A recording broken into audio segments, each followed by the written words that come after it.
Kamishibai storytelling performance. And if you haven't had a chance to go through the show, you can go through afterwards, or you can come back another day. If you haven't grabbed one of these, take one with you. Right inside the front flap are all of the events that take place during the course of the show through the middle of January, and there are 3 other KAMISHIBAI dates. If you have guests and you want to bring them, or you want to bring friends, or come again, December 5th, December 19th, and January 9th. Sam will be here again as well. So we will get started. I want to introduce Shintaro Asano of Newcastle. I call him Sam, so it's hard for me to get Sam was born in Japan, and he grew up during the era of KAMISHIBAI. He's an MIT graduate and an accomplished engineer and scientist who developed the modern fax machine, which we've all seen and used.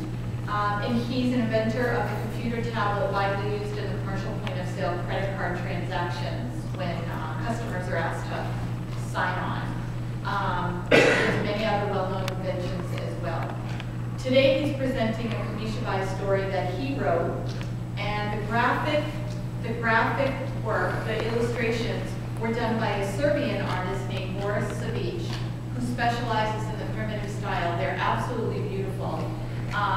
And I really appreciate having Sam doing this, because I think it lends an air of authenticity to something that has sort of disappeared. So it's a really unique opportunity for us. And I know that we have some students here who are studying Japan in school. And afterwards, Sam will take questions. So if you have questions you'd like to ask, you are welcome to do so. So, Sam Asano.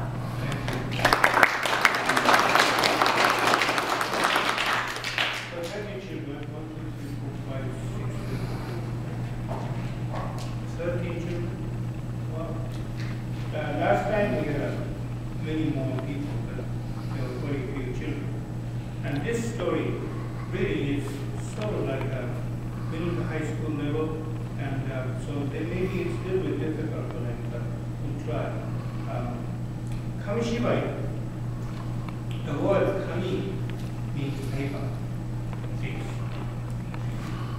And shibai is a drama. And just like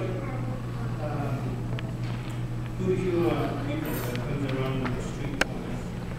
In Japan, the KAMISHIBAI was very common on the street corners. They will come in and collect money by selling cans, which I don't have today, I'm sorry, but kids will line up and buy the tiny little cans. And then sometimes kids don't have money, and so they have to sit on the side like this, so that you can't see very well. KAMISHIBAI people, are very rigid about their practice. If you don't pay, you don't see, which is, getting the truth. The original KAMISHIBAI was developed by Chinese monks in 12th century. Chinese came to Japan to spread Buddhism, and the passage was very, very treacherous. From China to Japan, the sea is always very rough.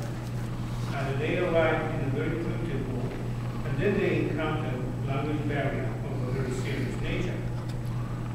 So, what they did immediately was to try to invent something to teach the teaching of Buddhism by coming up with an audio-visual technology like this. Now, 1,000 years later, we have audio-visual technology called PowerPoint. But if you compare both, this is far more reliable because it doesn't need power. Now you can blow up the picture like this, so obviously there's an advantage in technology. But basically, it took 1,000 years to come up with the same thing. Now monks traveled extensively when they didn't have a bicycle, so they carried all these things, walked, and the effect of the technology, this display was so powerful that within 200 years, entire Japan turned into Buddhism. And that shows the storytelling power by picture. It's very powerful and effective. Now,